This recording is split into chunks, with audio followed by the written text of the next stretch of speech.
Welcome back to Standout Medical Careers, the series of conversations with doctors and healthcare industry experts about medical career motivations, choices, challenges, and fulfilment. I'm Anita Fletcher. In today's episode, we meet Jennifer Sutton.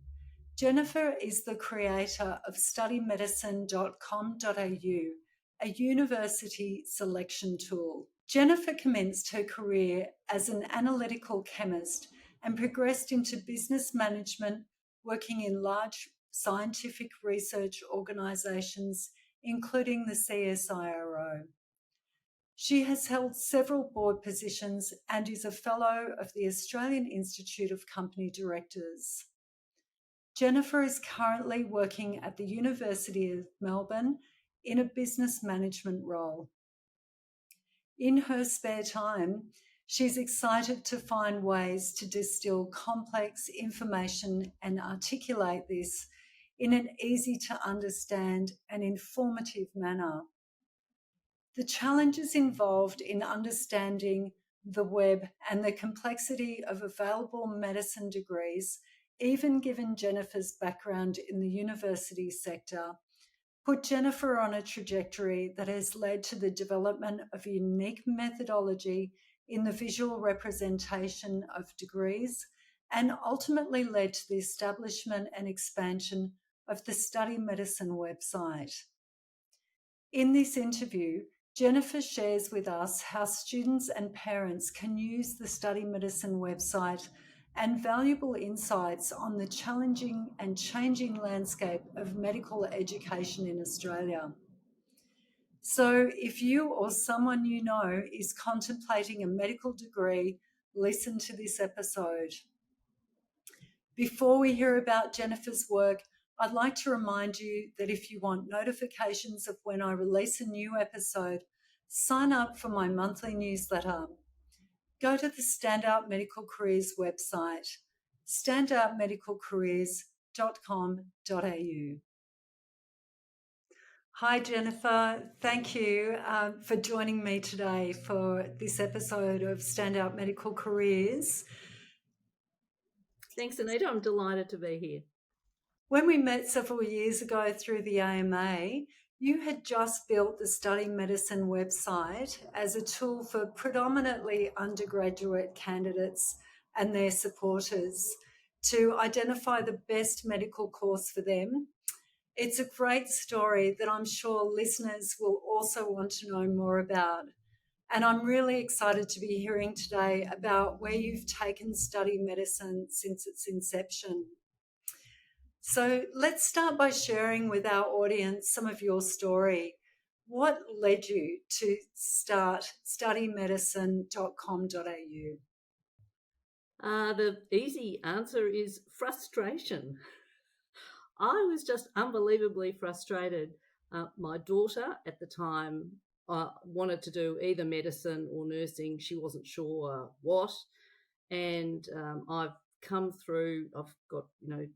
degrees, university degrees. I currently work in a university, and I found the information just that was available about the possible degrees just unbelievably difficult to navigate. And I always take the view that you have to be an active consumer.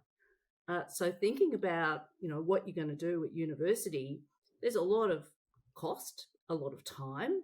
And so what's the best university degree to do? So I went into this with my daughter to sort of look at, what university degrees were available and how would you get in and all those sorts of normal parent things, and just found the whole information just unnavigable, just unbelievably complex, and I just couldn't understand what was going on. So I basically sat down and thought about how I would describe it in an easy way. And that was the genesis of Study Medicine. Fantastic. And what are some of the features of the website and how do people use it?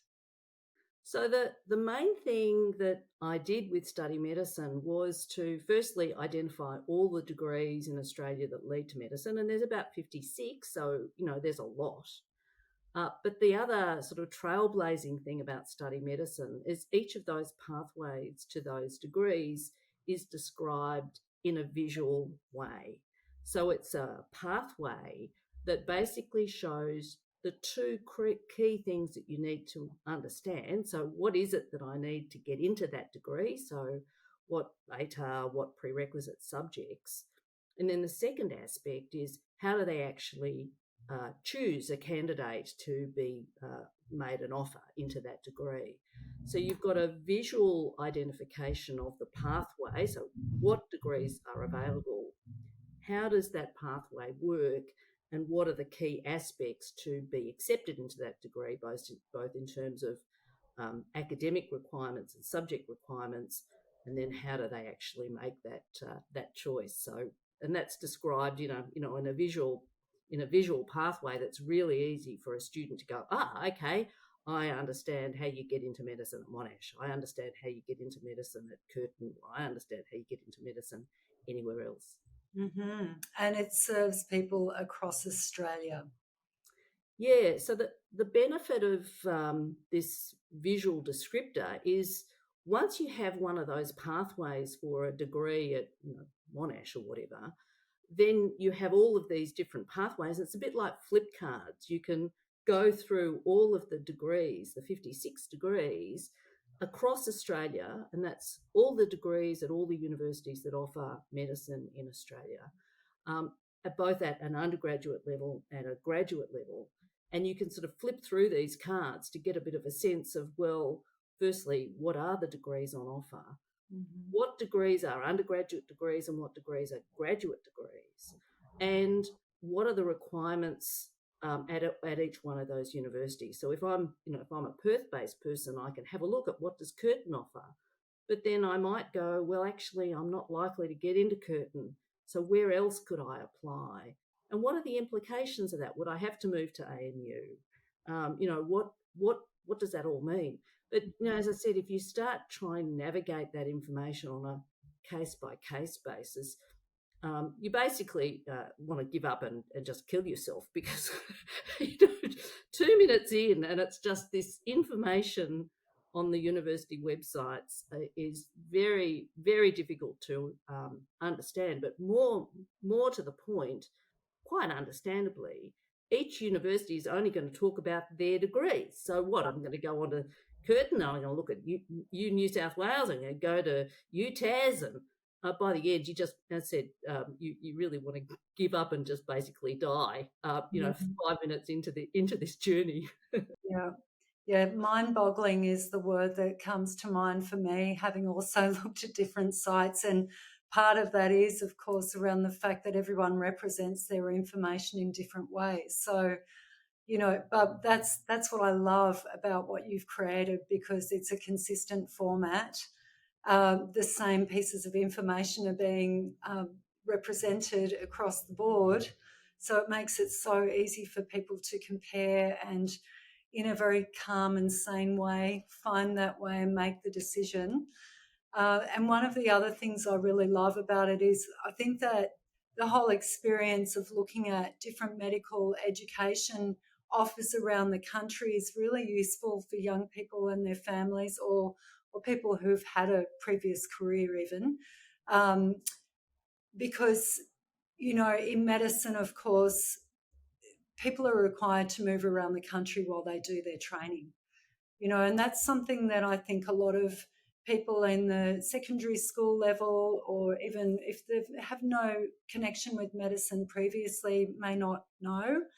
And often it's doctors that they realise once they've finished their medical degree and then they've done their first year, postgraduate year one, and then they start realising that to get the right jobs that are right for them and right for the specialty field that they want to go into, they might need to move interstate. So having that awareness of the fact that having a career in medicine from the get-go and really from university time all the way through will very much potentially be a really a career that requires someone to move around a lot throughout the course of their lives. And actually, I have a client who's currently working in Darwin.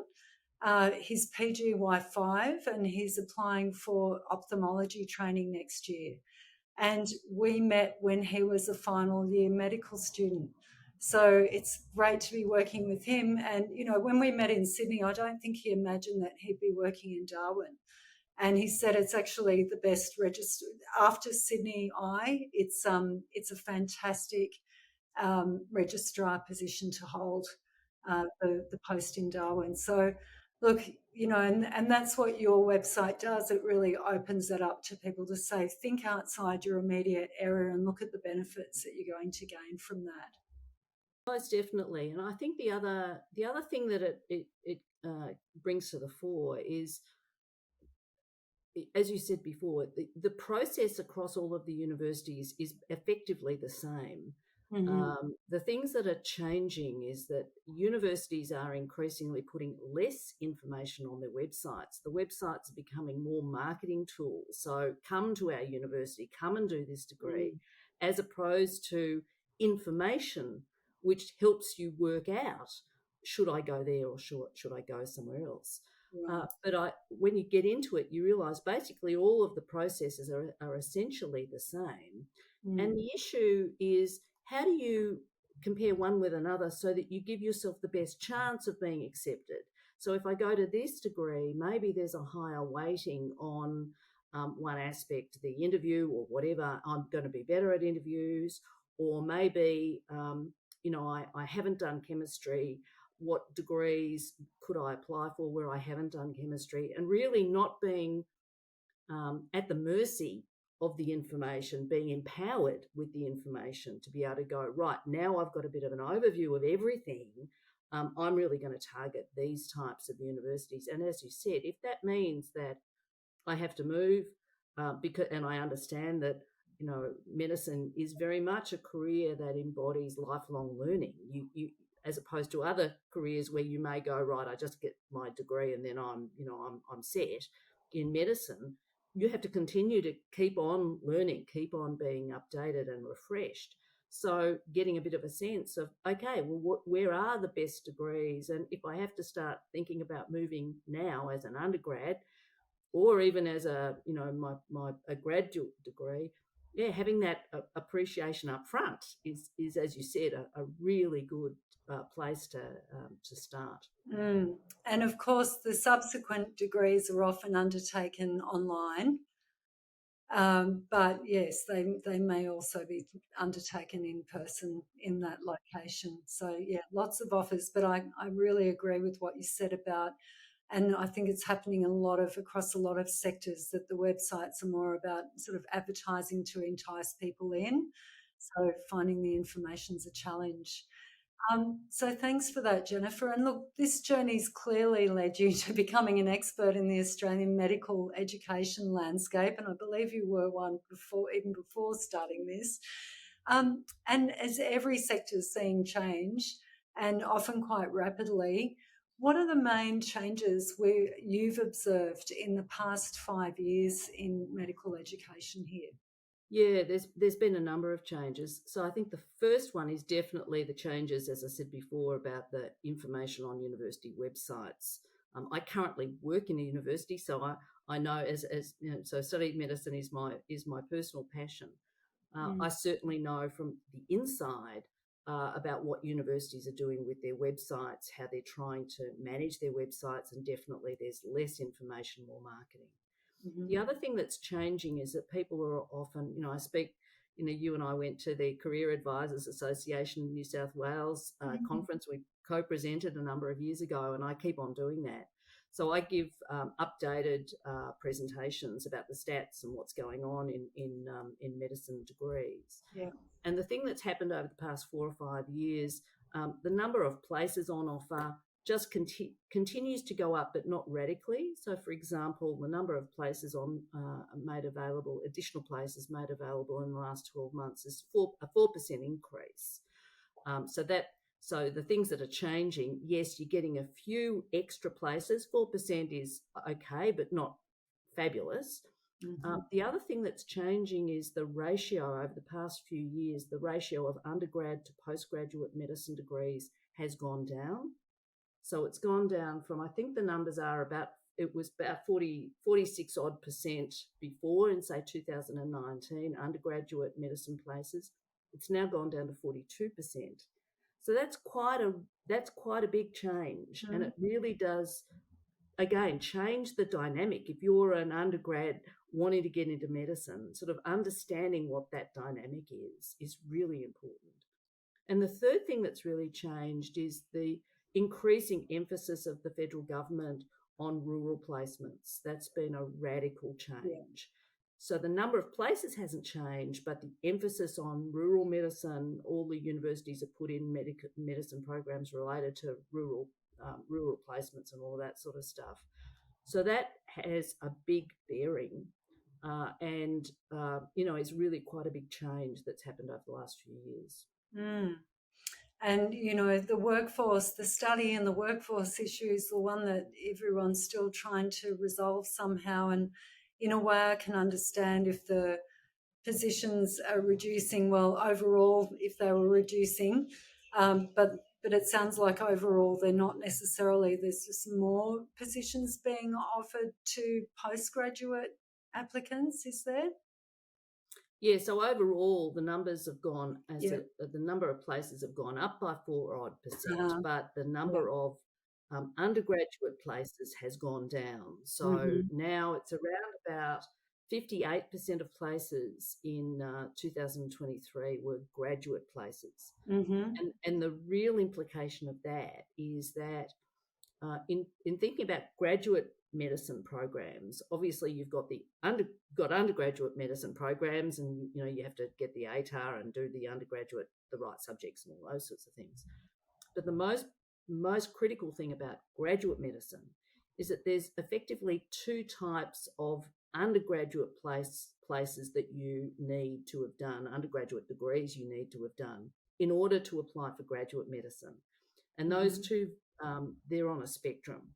So some universities are very prescriptive about the types of undergraduate degrees you need in order to apply for graduate medicine.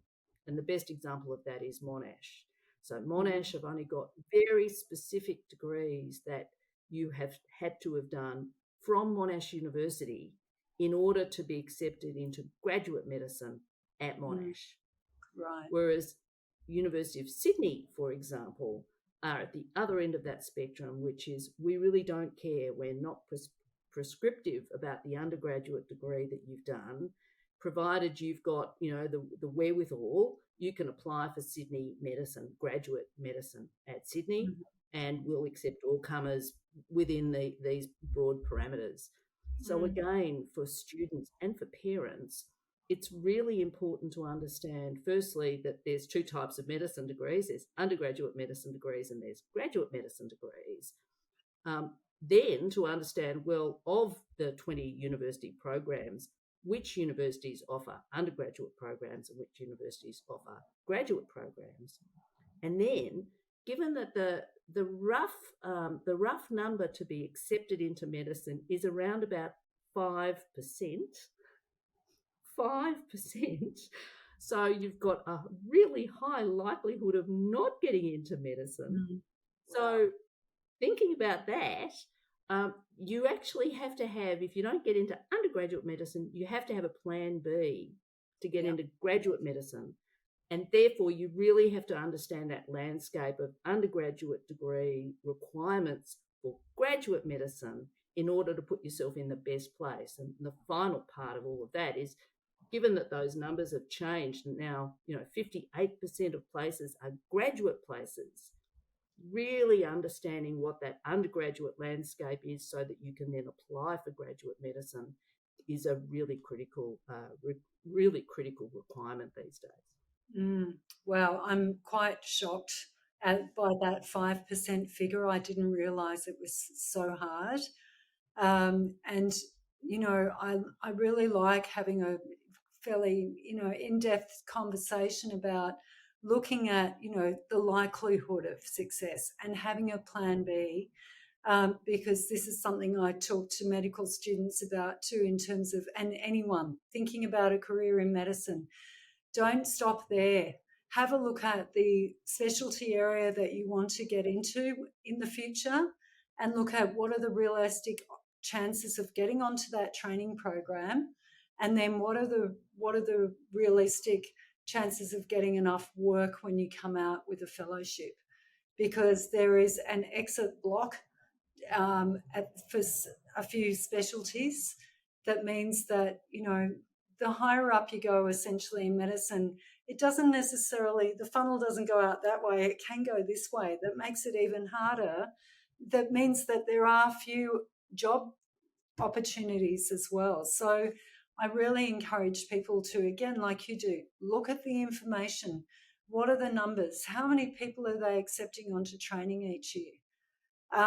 Someone I've worked with in the past, I asked her recently, did she get onto dermatology this year? And she said, no, they had 2 places in Western Australia for the year. But hopefully next year there'll be more, and so it's all about do the research, find the information. That's why I've asked you here, because your site holds that information in a way that's really digestible for people. So thanks for all that information, Jennifer. And now, can you, I suppose you already have talked, can you further talk us through some of the other key issues and challenges that you see for people looking to enter medical studies in the next 2 years? Yeah, I think, the benefit, given that I work at a university, the benefit of being at a university is to see what's happening now with the way universities are structuring their programs. I think overall, the federal government in particular has been very conscious of the experience that university students have. Mm-hmm. I did my undergrad and postgrad degrees centuries ago, and so the experience for students now is very different. My daughter went through university through COVID, so she did her degree sort of through COVID, and I think the cat basically was just as well educated as my daughter, because the cat sat with my daughter through most of her degree online in her bedroom. So I think now the federal government is very conscious of the university experience. Certainly where I work, there's a lot of push for students to come back on campus just to have that sort of campus experience. Lots of concern, particularly for international students, about their connectedness, how well supported they are by their peers, so they're not isolated. University degrees are challenging anyway, without having a peer group around you, best friends and whatever, it makes it even harder. So certainly that's one of the big things that's happening. What's happening for students as they're in their careers and in their study and their degrees. That's certainly one of the things that's being pushed very much in universities to better support students in their studies. The positive stuff that's happening. So my current work in the university is very much about online degrees, postgraduate degrees, professional education, and all of those sorts of things. So I see the next 5 years as being really fabulous in terms of the evolution of technology, simulations, that gamification, all of that bodes very well for how can technology be used to improve the way degrees are taught. So I think, like everything, there's positives and negatives. The challenges are how to be connected with your peers, how can you be better supported in how you do your studies. The opportunity now is that degrees are being very, very well articulated, and use of technology to make the learning process even more engaging. And I think the final thing is, certainly from a university perspective across Australia, the degrees themselves are really high calibre. There's a lot of there's standards around the way degrees are assessed. So the quality of the education across the entire Australian system is absolutely first rate. So the good thing is that students coming out with those degrees are very, very well trained. The learning objectives of the degrees are first rate. So at least people should know coming through with an Australian university degree means that they're very well trained and they're top of their field when it comes to medical education. Mm-hmm. Great. Well, that's very positive to hear, Jennifer. And there's certainly been a lot of challenges for people in the last couple of years. And it's a complex environment, medicine, once before you enter it, once you're studying, and then when you come out the other side as well. So thanks very much for the work that you've done to provide this resource for people. And would you like to share any personal goals or exciting new projects that you have on the horizon, or study medicine? What's next for study medicine? Yeah, I mean, I'm really proud of study medicine. It started, as I said, with the idea of how do you get information, how do you put it together in an engaging sort of way, and it's certainly been successful. And from that point of view, proven the idea that there is demand, there is a need for people to have information, but information that's provided in a really accessible and easy to understand sort of way. So, tick the box. Yes, has study medicine met a need? Yes. The challenge for study medicine in future is that I think it's increasingly helpful for parents. I think particularly for undergraduate students, they're so bombarded. They're going through year 11 in year 12. They've got a lot on their plate. Mm. And the challenge then is, how can parents help them without sort of being pushy parents? How can they add value, but not in a pushy sort of way? So for me, I think the future of study medicine is increasingly providing information to parents as well as to students, but particularly for parents and for schools, to augment students' understanding and help them make those choices of, which degrees do I put on my list? Where could I potentially go? And so the challenge for me in studying medicine is to increasingly reach out to parent groups, find people who might be interested in this information, and just make the information more readily available. So yeah, that's where I think it will go.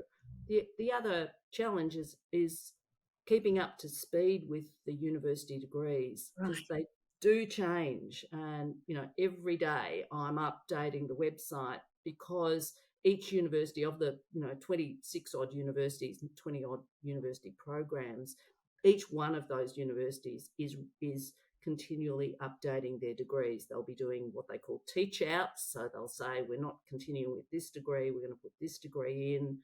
Keeping the information updated and fresh is quite a challenge, Mm. because with any website, you're not quite sure what's been updated, because not if they say we've updated this information. So keeping up to speed and keeping up to date with how those degrees are evolving, and ensuring that information is updated and fresh is a continual challenge.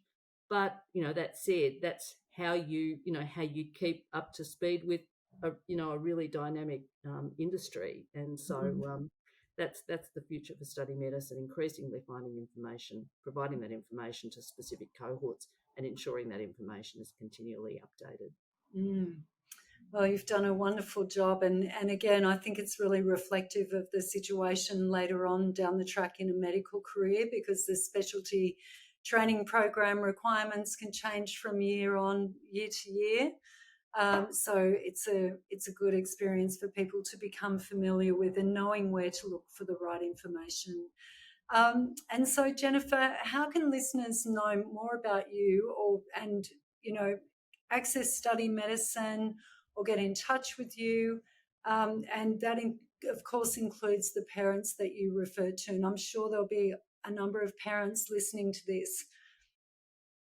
Yeah, well, the easiest way to contact me is through the website. Mm-hmm. So there's a contact page on the website. If people are interested in getting study medicine information, study medicine information is made available on a subscription basis. There's some general resources on the website, so go onto the website and go to the top ribbon, click on the various resources. There's immediately available resources.